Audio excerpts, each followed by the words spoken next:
Je disais, nous prenons nos Bibles dans le livre de Luc au chapitre 5 et nous lirons les 6 premiers versets. Luc chapitre 5 du verset 1 au verset 6. C'est le premier dimanche, je vais vous épargner de ceux qui doivent partager une méditation avec nous. Mais à partir du dimanche prochain, on reprend. Cette fois-ci, on va mettre beaucoup plus l'accent sur ces temps de partage. Luc chapitre 5 du verset 1 au verset 6. Vous y êtes? Luc, c'est dans le Nouveau Testament pour ceux qui sont encore en train de chercher, après le livre de Marc. Qui a trouvé comme moi? Faites-moi signe pour ceux qui ont trouvé. Alléluia. Alors je lis la parole du Seigneur. Comme Jésus se trouvait auprès du lac de Génézareth et que la foule se pressait autour de lui pour entendre la parole de Dieu, il vit au bord du lac 2 barques, d'où les pêcheurs étaient descendus pour laver leurs filets. Il monta dans l'une de ces barques qui était à Simon et il le pria de s'éloigner un peu de terre. Puis il s'assit et de la barque il enseignait la foule. Verset 4. Lorsqu'il eut cessé de parler, il dit à Simon, avance en pleine eau et jetez vos filets pour pêcher. Simon lui répondit, Maître, nous avons travaillé toute la nuit sans rien prendre, mais sur ta parole je jetterai le filet. Et enfin verset 6. L'ayant jeté, ils prirent une grande quantité de poissons et leurs filets se rompèrent. Amen. Que le Seigneur bénisse sa parole dans nos cœurs, qui nous donne de comprendre ses écritures. Amen. Le thème de l'année 2026, c'est l'accomplissement. L'année de l'accomplissement. Amen. Cela signifie qu'il y a des choses. C'est vrai, pendant 2025, tu as été exaucé dans les prières que tu avais montées au Seigneur. Mais le Seigneur avait déclaré quelque chose. Le Seigneur avait annoncé quelque chose. Les prophètes ont annoncé les oracles de l'Éternel sur ta vie. L'année 2026 sera l'année de l'accomplissement. Parce que ce que tu as reçu comme exaucement en 2025 n'avait rien à voir avec les prophéties que tu as reçues, avec ce que tu as reçu comme révélation sur ta vie. Amen. Et aujourd'hui, pour ce premier dimanche, et puisque ce mois portera le nom de l'année, ce sera le mois de l'accomplissement. Je viens te parler de l'accomplissement. Alléluia. Pour qu'il y ait accomplissement, je vois que tu retiendras ces instructions pour les appliquer à ta vie pendant toute l'année, pour que tu puisses voir effectivement l'accomplissement des promesses de l'Éternel dans ta vie. Amen. Qu'est-ce qu'il faut pour qu'il y ait accomplissement? Qu'est-ce qu'il faut pour qu'il y ait accomplissement? L'élément de départ, l'élément clé pour qu'on puisse parler d'accomplissement, c'est la promesse. Alléluia. Le premier élément, c'est la promesse. La parole que Dieu a déclarée sur ta vie, ce que Dieu a annoncé pour toi, ce que Dieu a prévu de faire pour toi, c'est l'élément clé. S'il n'y a pas une promesse, tu ne pourras pas parler d'accomplissement. Alors que je sais une chose, Dieu a dit qu'il a formulé sur nous des projets de bonheur, des projets de paix et non des projets de malheur. Donc déjà, une promesse est faite. Amen. Une promesse est faite. Mais pour qu'on puisse arriver à l'accomplissement, qu'est-ce qu'il faut? Nous avons lu l'histoire de Simon et de Jésus. Qui plus tard, Simon qui deviendra Pierre, disciple de Jésus. Il était au départ un pécheur. J'ai tendance à me mêler les pinceaux avec ce mot-là. Simon était au départ un pécheur et non un pécheur. Un pêcheur. Amen. Donc il avait l'habitude d'aller à la pêche pour prendre des poissons. Et ce jour-là, Jésus n'était pas loin du lac. Et il a vu, il y avait une foule autour de lui. Les gens le pressaient parce que les paroles que Jésus donnait étaient des paroles qui faisaient du bien. C'était des paroles de vie. C'était des paroles qui réconfortaient. C'était des paroles qui enseignaient, qui orientaient. Donc la foule se pressait chaque fois pour entendre et aussi voir les miracles que Jésus allait opérer. Et Jésus regarde avec toute cette foule qui le presse. Il ne trouve pas d'espace adéquat pour pouvoir parler à la foule. Alors il remarque les 2 barques qui sont au bord de l'eau. Jésus regarde les deux barques. Il en choisit une et il monte. Il monte dans cette barque. Les deux barques étaient au bord de l'eau parce que ceux qui les utilisaient avaient fini de faire ce qu'ils faisaient, mais les barques étaient là, disponibles. Si Simon et ses frères voulaient repartir en pêche, les barques étaient disponibles. Amen. Les barques étaient disponibles. Donc l'élément qu'il faut, après qu'il y ait eu la promesse, il faut que celui qui est bénéficiaire de la promesse, celui sur qui la promesse a été faite, soit disponible. Il faut être disponible. Quand je dis disponible, ce n'est pas le fait de venir chaque jour à l'église qui va faire qu'on va dire que tu es disponible. Non. La disponibilité de laquelle je parle, c'est la disponibilité de ton cœur. Parce que je peux venir m'asseoir à l'église tous les jours, mais mon cœur n'est pas disponible. Je peux venir chaque jour à la prière, mais mon cœur n'est pas disponible. Je peux venir chaque fois à toutes les rencontres de l'église sans avoir un cœur disponible. Les barques de Simon et de ses frères étaient disponibles. Ils pouvaient à tout moment retourner en mer pour aller pêcher. Alléluia. Ils pouvaient à tout instant repartir. Voici pourquoi quand Jésus monte dans la barque, il dit à Simon, éloigne-toi un peu de terre. Donc la barque était disponible pour retourner sur l'eau. Donc en tant qu'enfant de Dieu, en tant que chrétien, en 2026, si tu veux voir l'accomplissement dans ta vie, sois disponible. Amen. Mais sois disponible de cœur. Pas seulement physiquement, sois disponible de cœur. Le cœur disponible que Dieu attend, c'est ce cœur-là qui est prêt à entendre ce que Dieu veut dire, ce cœur qui est prêt à accepter ce que Dieu dit, et ce cœur qui est prêt à exécuter ce que Dieu attend. Amen. La plupart d'entre nous, les enfants de Dieu, les chrétiens d'aujourd'hui, on a des cœurs qui ne sont pas vraiment disponibles. On entend, nos cœurs sont disposés pour entendre la voix de Dieu, mais très souvent, on n'est pas prêt pour faire ce que Dieu veut. Donc en réalité, nous ne sommes pas disponibles. Et quand tu es dans cet état-là, l'accomplissement des promesses de Dieu dans ta vie devient difficile. Pas parce que tu es incapable, mais parce que toi-même, tu n'es pas là. J'ai aimé le sketch de la jeunesse pendant la veille du 31. L'homme de Dieu fait un constat sur le peuple dans l'église. Il dit, ce peuple-là n'est pas là pour Dieu. Ils sont là pour les miracles. Amen. Je ne dis pas que c'est le cas de prodige. Ce n'est pas ce que je dis. Mais c'est un cas de figure. Si le peuple n'est là que parce qu'il sait qu'il va avoir des miracles, alors le cœur du peuple n'est pas disponible. Dieu ne peut pas travailler avec un cœur qui n'attend que des miracles. La Bible dit quoi? Les adorateurs que Dieu recherche sont ceux-là qui l'adorent en esprit et en vérité. Amen. Et Jésus parlait, il disait, le temps viendra où ce ne sera plus sur la montagne, ni dans les synagogues, qu'on va l'adorer Dieu. On adorera en esprit et en vérité. Mais un cœur qui n'est pas disponible ne peut pas entrer dans cette dimension-là. Et un cœur qui n'entre pas dans cette dimension ne peut pas voir l'accomplissement. Alléluia. Donc premièrement, il faut avoir un cœur disponible.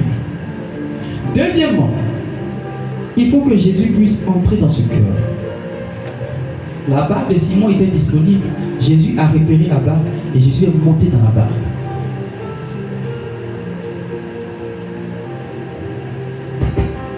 Il y avait deux barques. Mais Jésus regarde, c'est celle de Simon qu'il prend.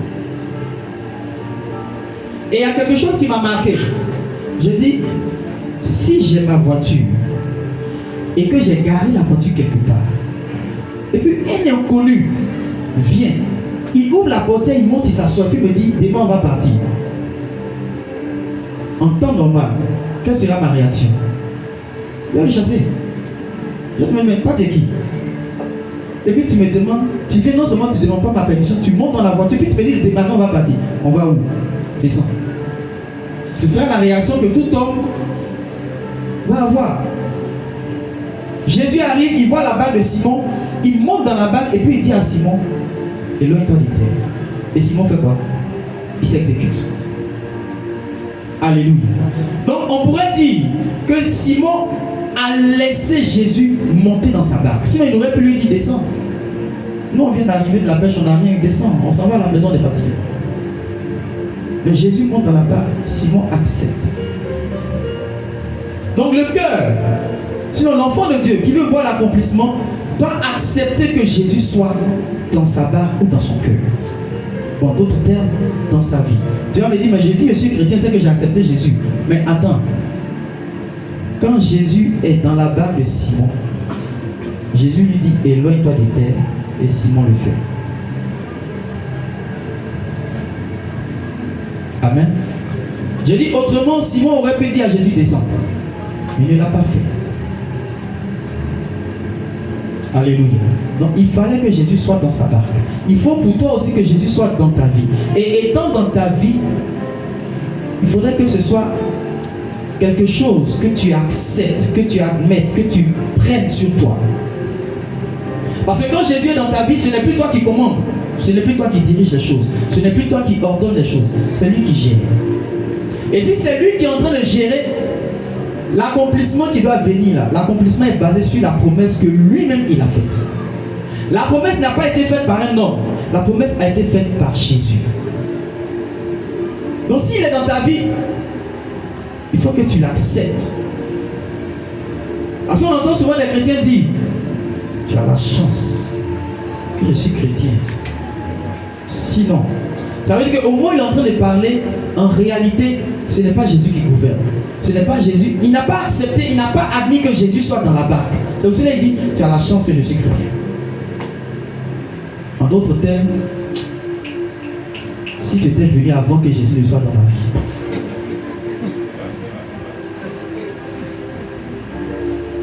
Vous comprenez? Donc Jésus est dans la barque de Simon. Deuxièmement.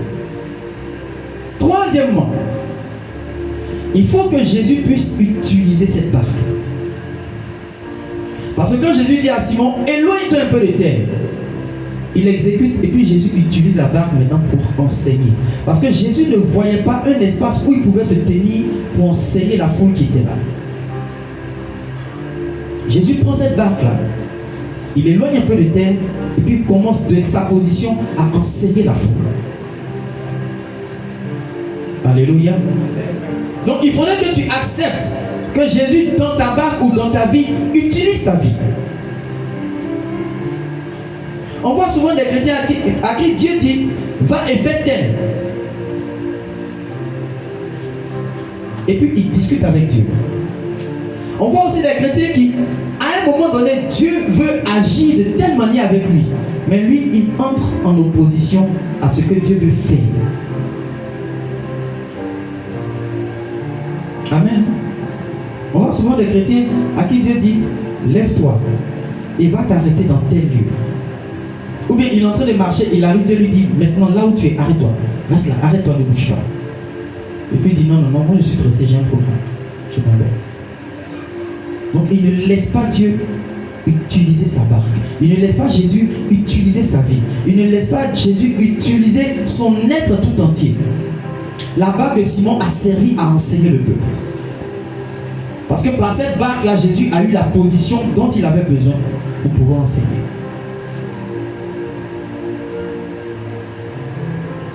Est-ce que Jésus peut utiliser ta vie pour enseigner? Est-ce que Jésus peut utiliser ta barque pour enseigner? Est-ce que ta barque peut permettre à Jésus de prendre la position dont il a besoin pour faire ce qu'il veut faire? Je dis, ce n'est pas qu'il soit impuissant ou incapable. Mais Dieu travaille avec les hommes. Dieu travaille avec les hommes. Et il disait l'homme de Dieu, Dieu ne fera jamais un coup d'état pour entrer dans ta vie. Et de même, il ne fera pas un coup d'état pour t'utiliser. Il peut te forcer à le faire. Il ne fera pas un coup d'état. Quand j'ai dit un coup d'état, c'est un truc du genre, tu as arrêté, et puis tu vois que tes pieds là marchent seuls. Ça là, Dieu ne fait pas. Amen. Il va te pousser à accomplir cette chose. Et puis tu vas dire, ah, je ne sais pas ce qui m'a pris, et puis j'ai fait ça. Mais c'est toi qui as fait.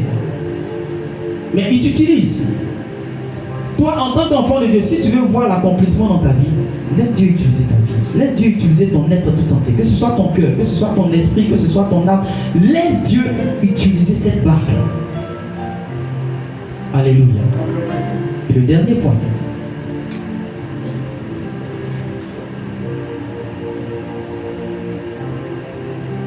Le dernier point pour voir l'accomplissement. Change de méthode. Change de méthode. Jésus dit à Simon, allons un peu plus loin dans l'eau. Et puis jette ton filet. Simon réplique, il dit, maître, on a travaillé toute la nuit, on n'a rien pris. Mais sur ta parole, je vais jeter le filet. Je vous l'ai dit ici plusieurs fois. Pour les pêcheurs professionnels, la pêche se fait efficacement la nuit. C'est quand il fait nuit que la pêche peut être bonne. Amen. Ça, c'est la méthode que Simon connaissait. C'est la méthode que son père lui a enseignée. C'est cette méthode-là qu'il pratiquait. Et c'est cette méthode-là qu'il venait de pratiquer. Et ça n'a pas abouti. Il n'a pas vu l'accomplissement. Jésus lui dit, je vais te donner une autre méthode. Jette ton filet en plein jour. On dirait c'est contradictoire au principe de la pêche. Mais Simon dit, si tu le dis, je vais le faire. Sur ta parole, je jetterai le filet. Amen. Mais Jésus lui dit quelque chose de précis. Il dit, allons-y ensemble. Au verset 4 de Luc chapitre 5. Lorsqu'il eut cessé de parler, il dit à Simon, avance en pleine eau et jetez vos filets pour pêcher. Jésus précise, si tu jettes ton filet, ça peut pêcher. Donc, Simon sait la mission que Jésus lui confie. Il sait. Amen. Mais seulement pour cette mission d'ordinaire, il sait que c'est la nuit qu'on le fait. Jésus lui dit en plein jour, fais-le. Voilà pourquoi il dit au Seigneur, on a péché toute la nuit, on n'a rien pris. Mais sur ta parole, je le fais. Jésus est en train de donner une autre méthode à Simon. Amen. Et cette méthode-là, quand Simon l'a suivi, quand il a jeté le filet en plein jour, la Bible dit, ils ont pris une grande quantité de poissons. Alléluia. Simon qui avait pêché toute la nuit et qui était revenu bredouille, qui n'a rien pris, quand il a changé la méthode, après avoir laissé sa barque être utilisée par le Seigneur, après avoir accepté que le Seigneur monte dans sa barque, après avoir mis sa barque à la disposition de Dieu, il a fait une pêche miraculeuse. Son objectif, quand il quittait chez lui la veille, le soir, pour aller pêcher, c'était d'avoir du poisson pour rentrer. Mais il n'a rien eu. Donc, c'est comme s'il y avait une promesse qui était sur sa vie. Si tu sors que tu vas pêcher la nuit, tu vas prendre du poisson. Mais pendant toute l'année 2025, Simon n'a pas vu de poisson. Il n'a pas pêché de poisson. Mais quand on est arrivé en 2026, que Jésus lui a dit, changeons de méthode. Ne pêche plus la nuit, pêche la journée. Il dit, sur ta parole, je vais le faire. Il jette le filet et il voit l'accomplissement de ce qu'il attendait en 2025. Amen. Alléluia. Alléluia. Avec chacun de nous, Dieu a un principe, Dieu a une voie qui suit, Dieu a un travail qu'il est en train de faire, Dieu a un chemin par lequel il passe avec chacun de nous. Mais très souvent, on veut utiliser nos méthodes, on veut utiliser notre connaissance, notre capacité, ce qu'on a appris à faire. Mais je vous assure une chose, c'est qu'avec le Seigneur, il y a un autre apprentissage qu'on fait. Et dans cet apprentissage, tu vas voir que le Seigneur va te donner de nouvelles méthodes. De nouvelles méthodes. Et ces nouvelles méthodes-là, tu vas voir qu'en les pratiquant, en les appliquant, tu auras les résultats que tu attendais et que tu n'as pas pu avoir jusque-là. Jésus dit à Simon, pêche en plein jour. Pêche en plein jour.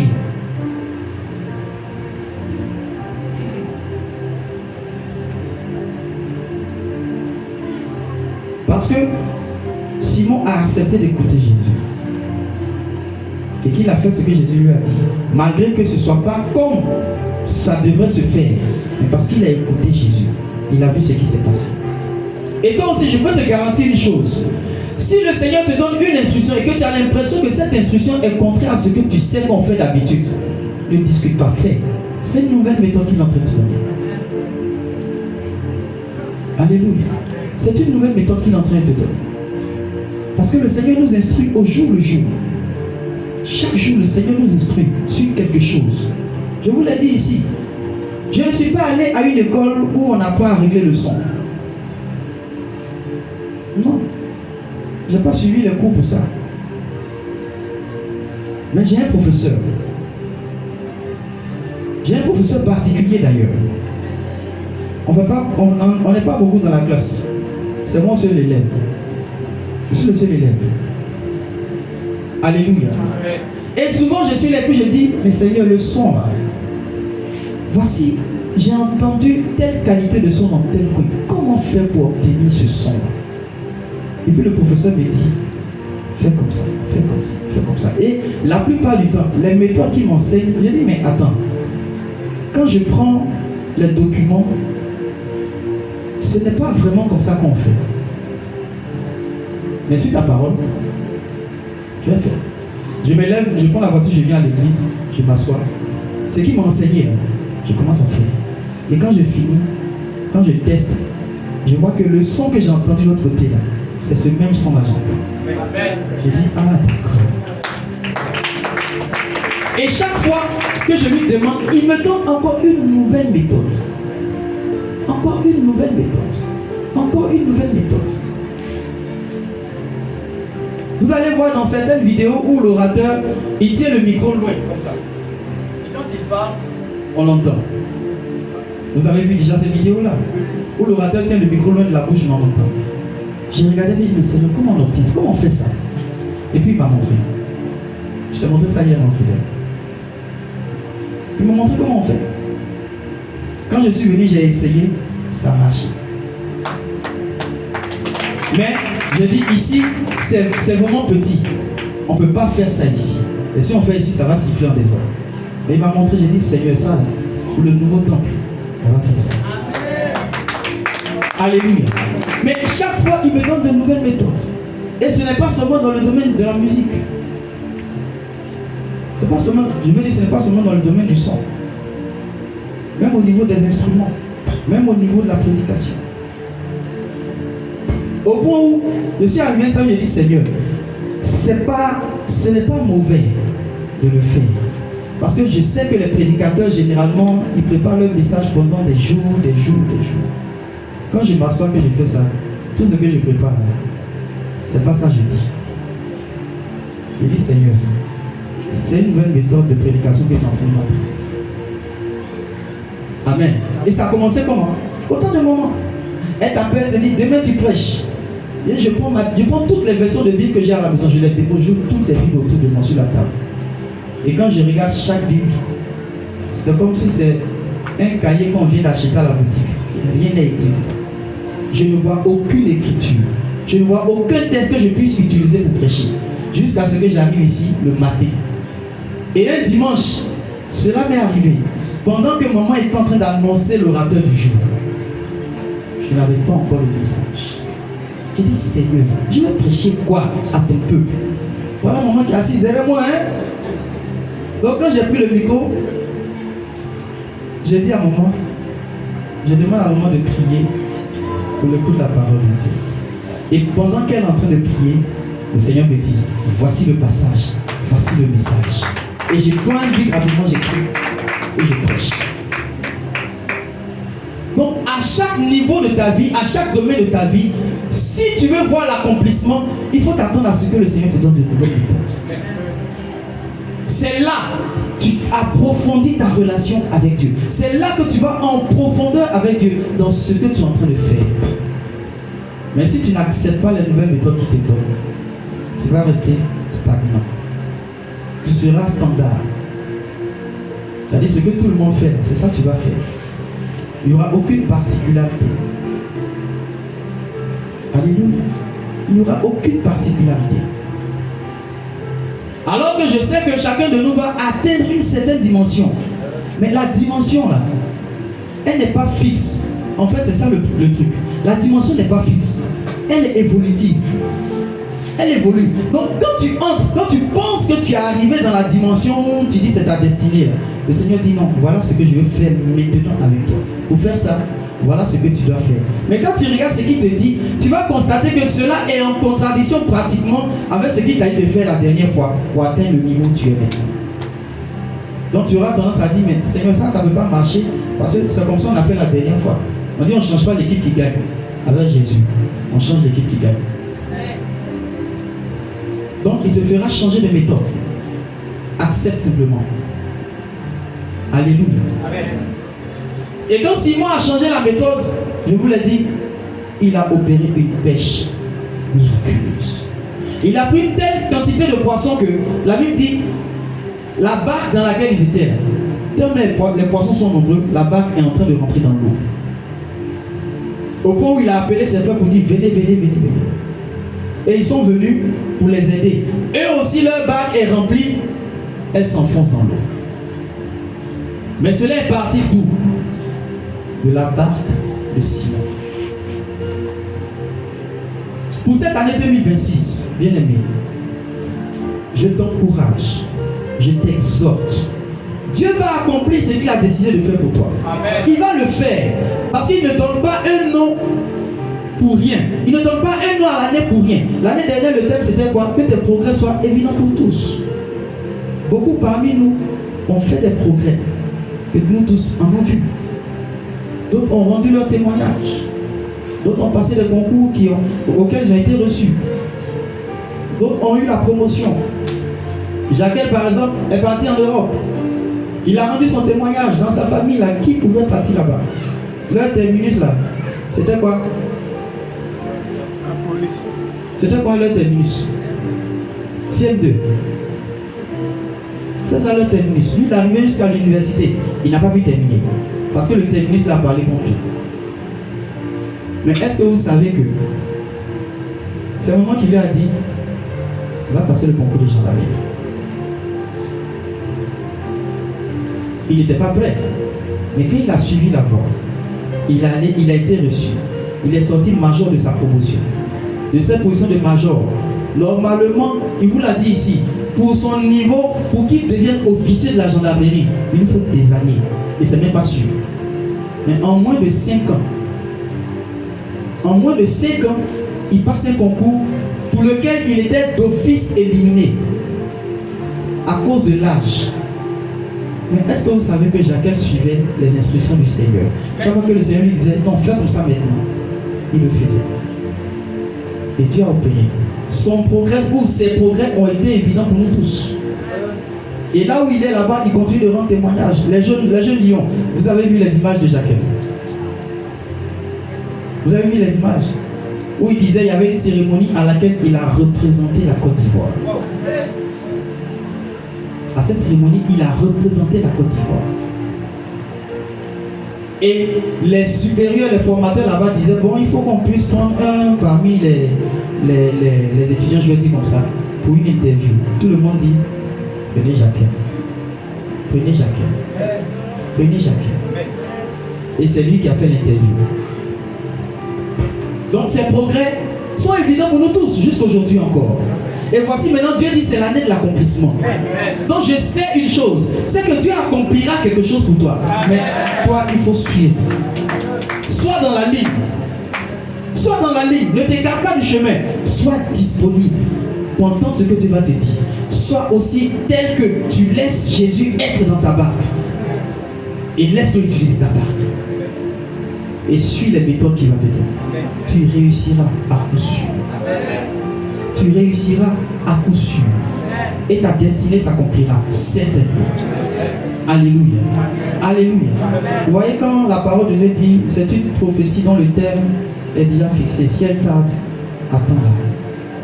Elle s'accomplira certainement. Parce que c'est Dieu qui a parlé. Amen. Et la Bible dit que sa parole ne retourne pas à lui sans avoir accompli ce pourquoi elle a été envoyée. Donc si Dieu a dit que c'est l'année de l'accomplissement, cette parole-là ne retournera pas à lui sans que l'accomplissement ne s'effectue dans ta vie. Mais c'est toi maintenant. Alléluia. Dieu a jeté les cartes. Il a distribué les cartes. À toi de jouer. Amen. Que Dieu te bénisse. Amen. Que pour ce début d'année, ces paroles que tu as entendues ce jour soient inscrites dans ton cœur. Qu'elles soient gravées dans ton cœur. Et que tu puisses les pratiquer. Amen. Pour que non seulement tes progrès soient évidents pour tous, mais aussi que l'accomplissement de la promesse sur ta vie soit matériel. Amen. Que Dieu te bénisse.